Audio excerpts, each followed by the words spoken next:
आज की इस वीडियो में हम लोग कवर करेंगे इनकम टैक्स ऑर्डिनेंस 2001 के चैप्टर 3 का पार्ट 9, जिसका टाइटल है डिडक्टेबल अलाउंसेस। रेलेवेंट सेक्शन जो इस पोर्शन से डील करते हैं वो है सेक्शन 60 टू 60D। इसमें एक सेक्शन 60C भी था, जो कि ये था कि अगर आप लोगों ने कोई डेप्ट पे प्रॉफिट पे किया है तो एक टैक्स पेयर पहले उसको भी डिडक्टेबल अलाउंसेस के तौर पर क्लेम कर सकता था। लेकिन फाइनेंस एक्ट 2022 के तहत सेक्शन 60C ओमिट हो चुका है। सो लिहाजा आज इस वीडियो में हम लोग जस्ट कवर करेंगे जो सेक्शन इस टाइम ओमिट नहीं हुए, यानी सेक्शन 60 टू 60D हम लोगों ने डिस्कस करने हैं। इनको डिस्कस करने से पहले ज़रूरी है कि हमें पता हो कि डिडक्टेबल अलाउंसेस बेसिकली किसे कहते हैं। तो पहले हम लोग इस टर्म को समझेंगे, फिर हम लोग सेक्शन की तरफ जाएंगे। तो स्टार्ट करते हैं। डिडक्टेबल अलाउंसेस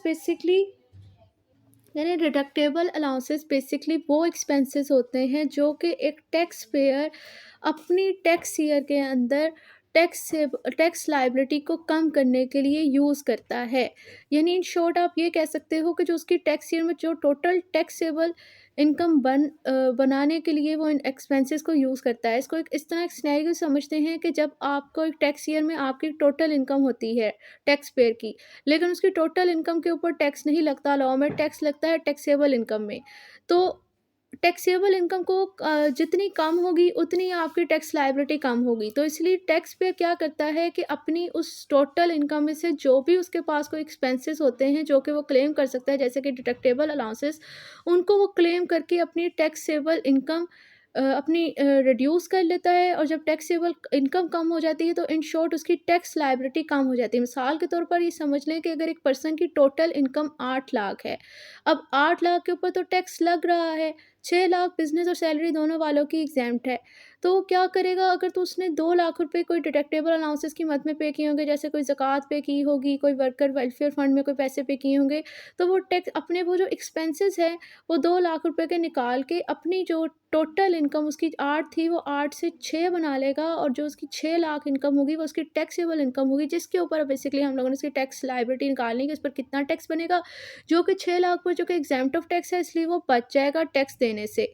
ये भी सिचुएशन हो सकती है कि लाख तक उसका बन रहा हो, और कोई डिडक्टेबल अनाउंसेस उसके लाख तक के बन रहे हों, 8 में से लाख निकाल लें तो 7 लाख के ऊपर 6 का एग्जैम्प्ट है, तो फिर लाख के ऊपर उसकी जितनी टैक्स लायबिलिटी बनेगी वो हम लोग उसकी कैलकुलेट करेंगे। So basically simply tax deductible allowances का पर्पस यही होता है कि इससे एक टैक्स पेयर अपनी टैक्स लायबिलिटी को, मतलब कितना उस पर टैक्स बन रहा है उसकी टैक्सेबल इनकम पर, उस लायबिलिटी को कम करने के लिए इन एक्सपेंसेस की प्रिविलेज वो लेता है, इनको यूज़ करता है। अब कौन-कौन सी चीज़ें जो हैं वो डिडक्टेबल अलाउंसेस के तौर पर क्लेम की जा सकती हैं, वो अब हम लोग सेक्शन बाय सेक्शन कवर करेंगे। सो सबसे नंबर 1 है सेक्शन 60 ज़कात। अब इतना तो हमें पता चल गया कि ज़कात को हम लोग डिडक्टेबल अलाउंसेस के तौर पर क्लेम कर सकते हैं। इसके टोटल 3 सब सेक्शन हैं। अब सेक्शन 1 में ये बताया गया है कि कब क्लेम कर सकते हो ज़कात को आप डिडक्टेबल अलाउंसेस के तौर पर, और सब सेक्शन 2 में ये डिस्कस किया गया है कि कब आप इसे डिडक्टेबल अलाउंसेस के तौर पर क्लेम नहीं कर सकते। और sub section 3 basically consequence discuss करता है सब सेक्शन 2 का, कि जब आप ज़कात को डिडक्टेबल अलाउंसेस के तौर पर क्लेम नहीं कर सकते, देन फिर उसका क्या इफ़ेक्ट होगा। क्या आप आया बाद में किसी सब्सिक्वेंट टैक्स ईयर में उस डिडक्टेबल अलाउंसेस को यानी ज़कात को इस्तेमाल कर सकते हो रिफ़ंड की सूरत में। ये सब सेक्शन 3 इस सिचुएशन से डील करता है। सो अब हम इसे स्टार्ट करते हैं। Sub section 1 state that a person shall be entitled to a deductible allowances for the amount of any zakat paid by the person in a tax year under the zakat and ushur ordinance 1980। so subsection 1 simply कह रहा है कि अगर किसी person ने कोई amount पे की है टैक्स ईयर के अंदर ज़कात एंड उशर ऑर्डिनेंस 1980 के तहत ज़कात की मद में, तो वो अमाउंट जो उसने ज़कात की मद में रेलेवेंट लॉ के तहत पे की है, वो पर्सन उस अमाउंट को डिडक्टेबल अलाउंसेस के तौर पर क्लेम कर सकता है, वो इंटाइटल है इसे क्लेम करने के लिए। Subsection 2 state that subsection 1 does not apply to any zakat taken into account under subsection 2 of section 40। तो subsection 2 की literal interpretation जो है वो ये बनती है कि ये जो subsection 1 है वो अगर आप लोगों ने कोई ज़कात पे की है सेक्शन 40 के सबसेक्शन सबसेक्शन 2 के तहत, तब उस पर सबसेक्शन 1 अप्लाई नहीं होगा। सो इसका क्या मतलब है, वो कह रहे हैं कि अगर तो आपने कोई ज़कात पे की है ना सेक्शन 40 की सबसेक्शन 2 के तहत, तो अब उस सिचुएशन में आप ये ज़कात के को ऐसा डिडक्टेबल अलाउंसेस नहीं ले सकते। अब क्यों नहीं ले सकते, तो इसका लॉजिक ये है कि भई सेक्शन 40 सबसेक्शन 2 में ये सिनेरियो डिस्कस किया गया है कि जब आपको कोई डेब्ट के ऊपर प्रॉफ़िट मिल रहा है, तो वो आपकी इनकम फ्रॉम अदर सोर्सेज़ की कैटेगरी में आता है, और उस प्रॉफ़िट जो डेब्ट के ऊपर आपको प्रॉफ़िट बैंक देता है, उसी टाइम आप अपनी उस प्रॉफ़िट पे, ज़ाहिर-सी बात है, वो एक head of income, income from other sources में आ रहा है, उस पर टैक्स लगेगा। तो आप उस प्रॉफ़िट को, वही जो बात की कि डिडक्टेबल अलाउंसेस क्यों हम यूज़ करते हैं अपनी टैक्स लायबिलिटी को कम करने के लिए। आप क्या करते हो, आप उस प्रॉफ़िट को कम करने के लिए, अपनी टैक्सेबल इनकम को कम करने के लिए, जो आपने ज़कात पे की होती है ना, वो डिडक्शन आप उसी टाइम क्लेम कर लेते हो। तो इसका मतलब ये हुआ कि जब आपने उसी टाइम वो क्लेम कर ली थी, ताकि आपको अपनी उस head of income other sources में जो प्रॉफ़िट आ रहा है, उस पे टैक्स लायबिलिटी आपकी कम बने, टैक्सेबल इनकम कम बने, ज़कात डिडक्ट करवाने के बाद आपको कम टैक्स पे करना पड़े। जब आपने एक दफ़ा उस डिडक्टेबल लॉसेस की उस लेवल के ऊपर भी प्रिविलेज हासिल कर ली थी, तो अब इस टाइम आपको सेकंड टाइम इसी चीज़ की, कि अब आपने तो एक दफ़ा ज़कात पे की है ना, तो अब आपको 2 दफ़ा तो उसकी प्रिविलेज नहीं मिलेगी कि आप 2 दफ़ा ज़कात को डिडक्टेबल अलाउंसेस के तौर पर क्लेम कर लो। एक दफ़ा सेक्शन 40 के सबसेक्शन 2 में भी क्लेम कर लो, और एक दफ़ा सेक्शन 60 के तहत भी आप क्लेम कर लो। तो इसीलिए वो कह रहे हैं कि अगर तो आपने सेक्शन 40 सबसेक्शन 2 वाले सिनेरियो में फ़ॉल कर रहे हो, तो देन आप लोग ज़कात को डिडक्टेबल अलाउंसेस के तौर पर क्लेम नहीं कर सकते। आई होप ये पॉइंट आपको समझ आ गया होगा। नेक्स्ट है सबसेक्शन 3, जो वो कह रहा है कि एनी अलाउंसेस और part of an allowances under this section for a tax year that is not able to be deducted under section 9 for the year shall not be refunded carry forward to a subsequent tax year carried back to a preceding tax year. अब ये subsection बहुत important है, क्योंकि ये कह रहा है कि जब आप लोग सेक्शन 9 के तहत अपनी टोटल इनकम को कैलकुलेट करें, सेक्शन 9 बेसिकली टोटल इनकम से डील करता है। इस ऑर्डिनेंस का वो कह रहे हैं कि जब आप लोग अपनी टोटल इनकम देख रहे हो ना, और टोटल इनकम को में से अब आपने अपनी टैक्सेबल इनकम फाइंड आउट करनी है, तो अब उस टाइम क्या होता है कि आपको कोई अलाउंस जो है, या कोई अलाउंस का पार्ट आपको इस सेक्शन के तहत, यानी अलाउ नहीं किया जा रहा कि आप उसको अपनी टोटल इनकम में से निकाल सको। आपको अलाउ नहीं है। तो अब जो कि वो अलाउ नहीं हो रही है आपको वो डिडक्शन, तो क्या वो अब अलाउंसेस, वो कह रहे हैं आप अपने किसी आगे आने वाले टैक्स ईयर के अंदर कैरी फॉरवर्ड कर सकते हो, मतलब ना अब आप उसे रिफंड बना सकते हो कि चलो इस साल मुझे इस डिडक्शन की प्रिविलेज ना मिल सकी, अगले साल मेरी कोई टैक्स लायबिलिटी ज़्यादा बन रही होगी, मैं उस टाइम ये रिफंडेड टैक्स जो है मैं इस्तेमाल कर लूँगा, और अगले साल के टैक्स ईयर में मेरी ये लायबिलिटी को कम करने में काम आ जाएगा। कह रहे हैं नहीं, अगर आपको वो उसी टैक्स ईयर में, जिस टैक्स ईयर में वो आपने पे किया, लेकिन आपको वो डिडक्शन अलाउ नहीं हो रही, कानून आपको अलाउ नहीं कर रहा, तो ना तो अब आप अपने उस डिडक्टेबल अलाउंसेस को रिफंड बना सकते हो आने वाले किसी टैक्स ईयर के लिए, और ना ही carried back to a preceding tax year, यानी आपको कोई पिछले टैक्स ईयर की कोई लायबिलिटी थी, आप उसको कम करने के लिए इस डिडक्शन को यूज़ कर सकते हो। इसको एक एग्जांपल से समझते हैं कि मिसाल के तौर पर एक पर्सन ने कोई अलाउंसेस है उसकी, 50,000 है उसके पास, जो इस साल के अंदर उसने अपनी टोटल इनकम से निकालने हैं, ऐसा डिडक्टेबल अलाउंसेस, लेकिन उसे अलाउ नहीं है कि वो ये अलाउंसेस को निकाल सके। तो अब इस सिचुएशन में उसने क्या किया, उसने कहा कि भई ठीक है, अभी नहीं आप मुझे निकालने दे रहे, तो अब ये जो 50,000 हैं वो मेरे आगे, जब ज़ाहिर है हम लोग रिटर्न सबमिट करते हैं, जो टैक्स आपने एक्स्ट्रा पे किया होता है ना, वो रिफंड बन जाता है, या जो आपकी डिडक्शन होती है वो रिफंड बन जाती है। तो उसके माइंड में भी यही है कि मेरी रिफंड बन जाएगी, तो लॉ कहता है नहीं, ये रिफंड नहीं होगी। मतलब वो ये सोच रहा था, उसके माइंड में ये था कि ये मेरे अगले साल की कोई टैक्स लायबिलिटी बनेगी, कि हो सकता है उसके माइंड में अगले साल उसका ₹1,00,000 टैक्स बनेगा, 50,000 रुपया रिफंड में था, तो 50,000 मुझे सिर्फ 50,000 पे करना पड़ेगा। वो कह रहे हैं नहीं, अगर एक दफ़ा अलाउ नहीं है आपको कोई अलाउंसेस, आप नहीं आपको अलाउ हो रही, तो वो ना तो वो रिफंड बन सकती है, ना आगे किसी टैक्स ईयर के अंदर वो, यानी कैरी फॉरवर्ड के रिफंड बन सकती है, और हो सकता है उसकी जो आपको अलाउ नहीं हो रही, आपका पहले कोई टैक्स लायबिलिटी आपके ऊपर थी 20,000 रुपए की, तो आप कह रहे हो कि भई 50 तो मैंने अब पे किया हुआ, तो 20,000 की लायबिलिटी को ख़त्म करने के लिए इस्तेमाल हो जाएगा। वो कह रहे हैं अगर कोई अलाउंसेस या पार्ट ऑफ अलाउंसेस आपको डिडक्शन के तौर पर क्लेम नहीं हो कर सकते, आपको बार कर दिया गया है, तो वो अलाउंसेस ना आप लोग फिर किसी पिछले टैक्स ईयर के अंदर अपनी पहली वाली लायबिलिटी को ख़त्म करने के लिए इस्तेमाल कर सकते हो, ना आगे इन फ्यूचर जो आपकी टैक्स लायबिलिटी बनेगी उसके लिए आप रिफंड के तौर पर सेव कर सकते हो। तो ये सब सेक्शन 3 था, सिंपल सा था, लेकिन ये इंपॉर्टेंट है। अब आ जाते हैं सेक्शन 60A, जो कि कहता है वर्कर वेलफेयर फंड। इसके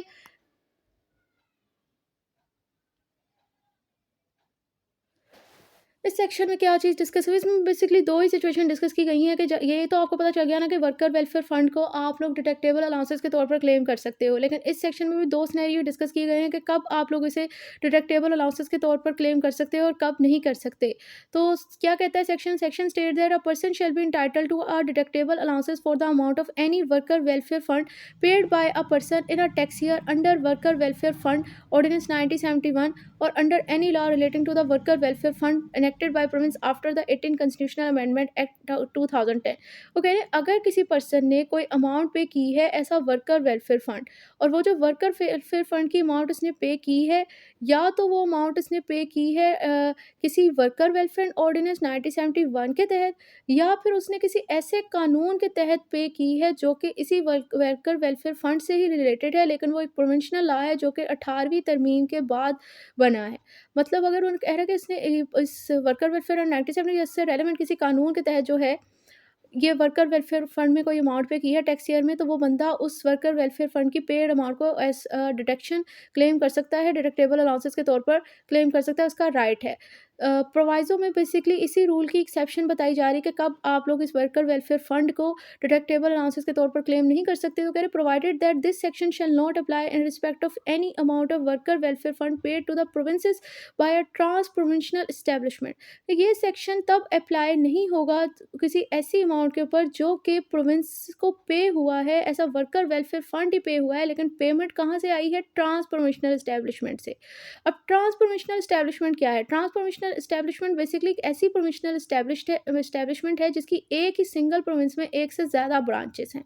इसका मतलब ये हुआ कि यहाँ पर जो ये वर्कर वेलफेयर फंड की तौर पे पैसे हैं ना इस प्रोविंशनल एस्टेब्लिशमेंट के किसी ब्रांच में, और वो प्रोविंस को ये दे रही है, उसके पास लोगों की तरफ से ही पैसे इकट्ठे होकर आए हैं। उसने खुद नहीं पे किया, वो तो बस अमाउंट को ट्रांसफ़र कर रहा है। अब यानी कि अगर ये एस्टेब्लिशमेंट है, इसके पास अगर पैसे आ रहे हैं तो ज़ाहिर-सी बात है इसने भी तो रिटर्न जमा करवानी है। तो अब जब ये अपनी रिटर्न जमा करवा रही है तो उसने अपनी टैक्स लायबिलिटी को रिड्यूस करने के लिए कहीं ये भी वर्कर वेलफेयर फंड को ऐसा डिडक्टेबल अलाउंसेस क्लेम ना करे, इसीलिए इस पर कानून में बार लगा दी गई है कि भई आप डायरेक्टली पे तो नहीं कर रहे, आप तो जस्ट वर्कर वेलफेयर फंड की अमाउंट को ट्रांसफ़र कर रहे हो। दैट्स व्हाई आप जो है इसको ऐसा डिडक्टेबल अलाउंसेस क्लेम नहीं कर सकते। नेक्स्ट है section 60 B worker participation fund. ओहो! Section 60 B worker participation fund, इसमें भी 2 ही चीज़ें डिस्कस की गई हैं कि वर्कर पार्टिसिपेशन फंड आप कब डिडक्टेबल अलाउंसेस के तौर पर क्लेम कर सकते हो और कब नहीं कर सकते। क्या कहता है section, a person shall be entitled to a deductible allowances for the amount of any worker participation fund pay by the person in a tax year in accordance with the provision of the company profit worker participation act 1968 और under any law relating to the worker profit participation fund enacted by the provinces after the 18th constitutional amendment act 2010। So simple इसमें कहा जा रहा है इस section में कि अगर एक पर्सन ने कोई अमाउंट पे की है ऐसा वर्कर पार्टिसिपेशन फंड, और ये अमाउंट उसने पे की है नंबर वन तो किसी ऐसे किसी company profit worker participation act 1968 के तहत, और नंबर टू ये कि उसने किसी ऐसे कानून के तहत ये अमाउंट पे की है जो कि वर्कर पार्टिसिपेशन फंड से ही रिलेटेड है, और लेकिन ये कानून जो है वो एनेक्टेड बाय प्रोविंसेस है, यानी प्रोविंशनल लॉ है, और ये बना कब है? 18वीं तरमीम के बाद। तो अगर उसने कोई अमाउंट इन 2 रेलेवेंट कानून के तहत पे की है ऐसा worker participation fund tax year में, तो वो उस टैक्स ईयर के अंदर लायबल है कि वो उसे ऐसा डिडक्टेबल अलाउंसेस के तौर पर क्लेम कर सकता है। प्रोवाइज़ो इसकी जनरल रूल की एक्सेप्शन है कि that section shall not apply in respect of any amount worker participation paid to the princes. वो सेम वही जो ऊपर वाले सेक्शन में था वही इधर भी वही है कि अगर अ, आपने कोई वर्कर पार्टिसिपेशन फंड की अमाउंट प्रोविंसेस को आई है लेकिन ट्रांस प्रोविंशनल एस्टेब्लिशमेंट की तरफ से आई है, तो वो ट्रांस प्रोविंशनल एस्टेब्लिशमेंट बेसिकली ये प्रिविलेज नहीं ले सकता, वो इसे डिडक्टेबल अलाउंसेस के तौर पर वर्कर पार्टिसिपेशन फंड को नहीं इस्तेमाल कर सकता। लॉजिक यहाँ पर यही है क्योंकि ये जस्ट उस फंड को ट्रांसफ़र कर रहा है, ये ट्रांसफ़रर डिपार्टमेंट है, इसने खुद पे नहीं किया। इसका मतलब जब वो अपनी रिटर्न ये ट्रांस प्रोविंशनल एस्टेब्लिशमेंट अपनी रिटर्न जमा करवा रहा होगा तो वो अपनी जो उसके पास जो भी पैसे आए होते हैं उसने अपनी इनकम को रिड्यूस करने के लिए इसे ऐसा डिडक्टेबल अलाउंसेस के तौर पर क्लेम नहीं कर सकता। फिर है सेक्शन 60D। ये इस पूरे पोर्शन में जो मेन इंपॉर्टेंट सेक्शन है ना, वो सेक्शन 60D है, और इसके अंदर भी जो मेन चीज़ है वो इसका सब सेक्शन 5 है। ये बहुत इंपॉर्टेंट है, ये प्रैक्टिस में बहुत प्रैक्टिस में जब आप हो तो आपको ये चीज़ इस चीज़ का पता होना चाहिए। सो अब सेक्शन 60D की तरफ जाते हुए कह रहे हैं deductible allowances for education expenses. इसके टोटल 5 सब सेक्शन है। इसको भी हम लोग पहले अब क्लासिफ़ाई कर लेते हैं कि हर सेक्शन में क्या बताया गया है, देन हम लोग सेक्शन को रीड करेंगे। तो सब सेक्शन 1 बेसिकली इसका डील कर रहा है कि जब आप लोग एजुकेशन एक्सपेंसेस को डिडक्टेबल अलाउंसेस के तौर पर क्लेम कर सकते हो, तो आया कब कर सकते हो? ये उस कंडीशन से डिपेंड कर रहा है, जिसका डील कर रहा है। सब सेक्शन 2 है कि आप जब एजुकेशनल एक्सपेंसेस को डिडक्टेबल अलाउंसेस के तौर पर क्लेम कर सकते हो, लेकिन किस हद तक कर सकते हो? और सब सेक्शन 3 इस चीज़ से डिस्कस कर रहा है कि अगर आप एजुकेशन एक्सपेंसेस को डिडक्टेबल अलाउंसेस के तौर पर क्लेम ना कर सको, तो फिर उसके क्या कंसिक्वेंस होंगे? क्या आप उसे आगे आने वाले टैक्स ईयर में ऐसा रिफ़ंड यूज़ कर सकोगे?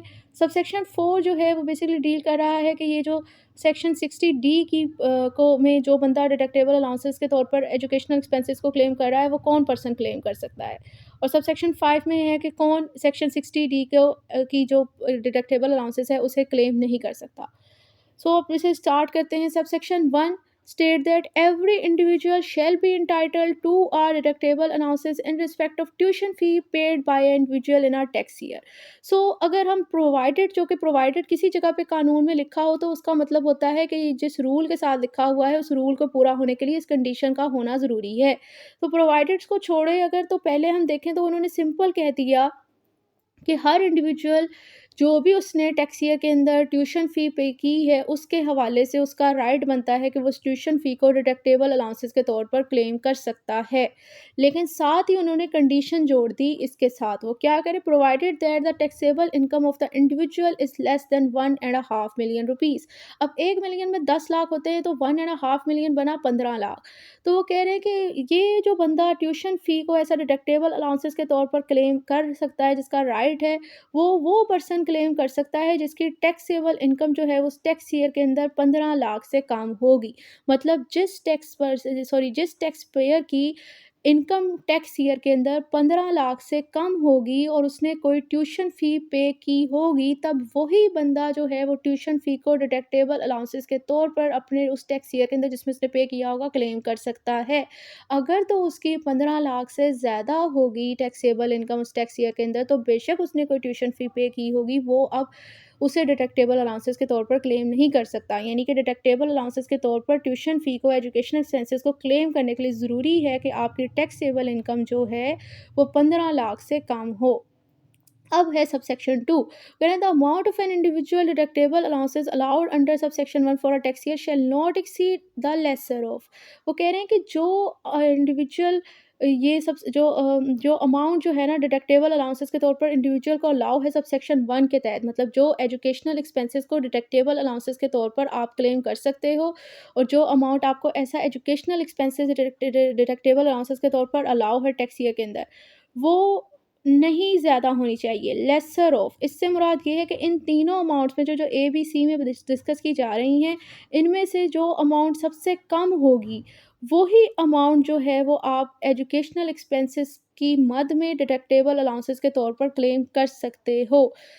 ये क्या कहना चाह रहे हो, कह रहे हैं clause A 5% of the total tuition fee paid by the individual refer to in subsection 1 in the year. मतलब जो उसने टोटल ट्यूशन फ़ी पे की होगी, उस टोटल ट्यूशन फ़ी पे का 5%, और इसी तरह 25%। अच्छा, मैं ना इसको हम एग्जांपल के साथ ही समझते हैं, क्योंकि कह रहे हैं इन तीनों अमाउंट में से जो अमाउंट सबसे कम होगी, उसी अमाउंट को आप ऐसा ट्यूशन फ़ी या एजुकेशनल एक्सपेंसेस के तौर पर डिडक्टेबल अलाउंसेस के तौर पर क्लेम कर सकते हो। पहला उन्होंने लिखा है कि अगर जो ट्यूशन फ़ी आपने पे की है उसका 5%। अब फ़र्ज़ कर लें कि आपने ट्यूशन फ़ी पे की है लाख रुपया। अब लाखों रुपए का 5% कितना बनेगा? 5 multiply by 1 lakh divided by 100 करें, तो 5000 आया, ठीक है? दूसरा आ जाता है कि 25% of the person taxable income for the year, या फिर जो उस पर्सन की जो टैक्सेबल इनकम थी उसका 25%। अब आप ये फ़र्ज़ कर लें कि उसकी जो है वो टैक्सेबल इनकम है 5 लाख। 5 लाख का 25% कितना बनेगा? 25 multiply by 1 lakh divided by 100 करना है।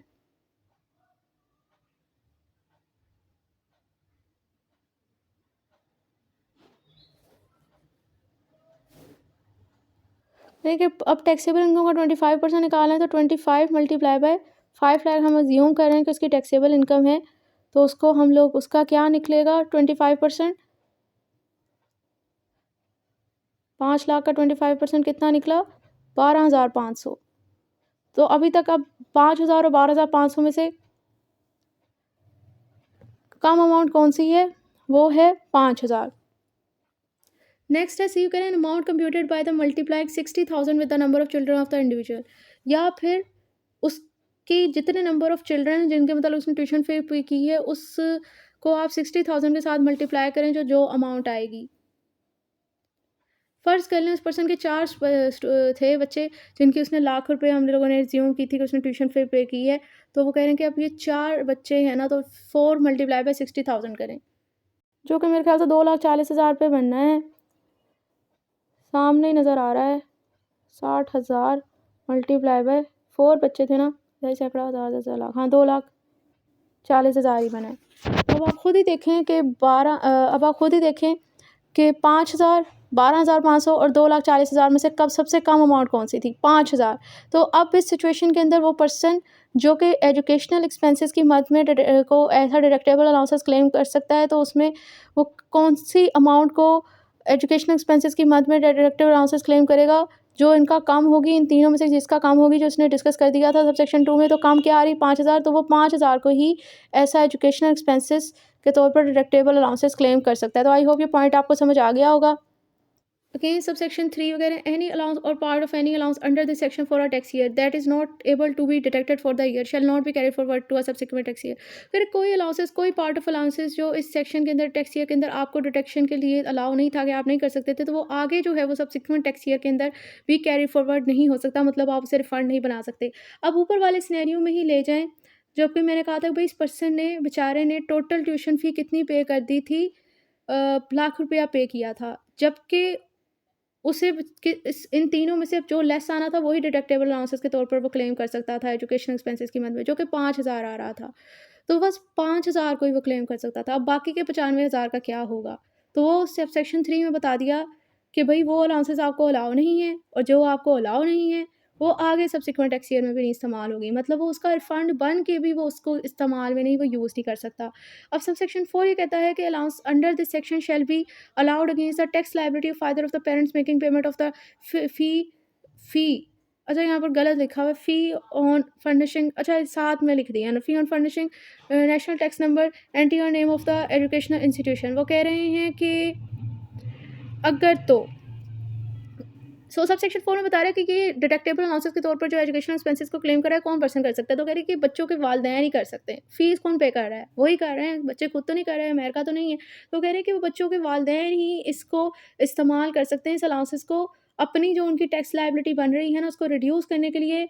अब बेशक वो पेमेंट जो है वो फ़ीस की कर रहे हैं, इंस्टीट्यूट के एनटीएन के मतलब उस पे कर रहे हैं, या फिर उन एजुकेशनल इंस्टीट्यूशन के नाम पे कर रहे हैं, जहाँ पर भी कर रहे हैं, इस्तेमाल इसको यही कर सकते हैं। इस अलाउंसेस को क्लेम सिर्फ जो है वो पेरेंट कर सकते हैं। सबसेक्शन अब यहाँ पर एक तरह से देखा जाए तो पेरेंट जो हैं वो सैलरी तबका लोग भी तो हो सकते हैं, लेकिन सबसेक्शन 5 में ये बता दिया गया कि जो सैलरी पर्सन है वो एजुकेशनल एक्सपेंसेस को ऐसा डिडक्टेबल अलाउंसेस क्लेम नहीं कर सकते।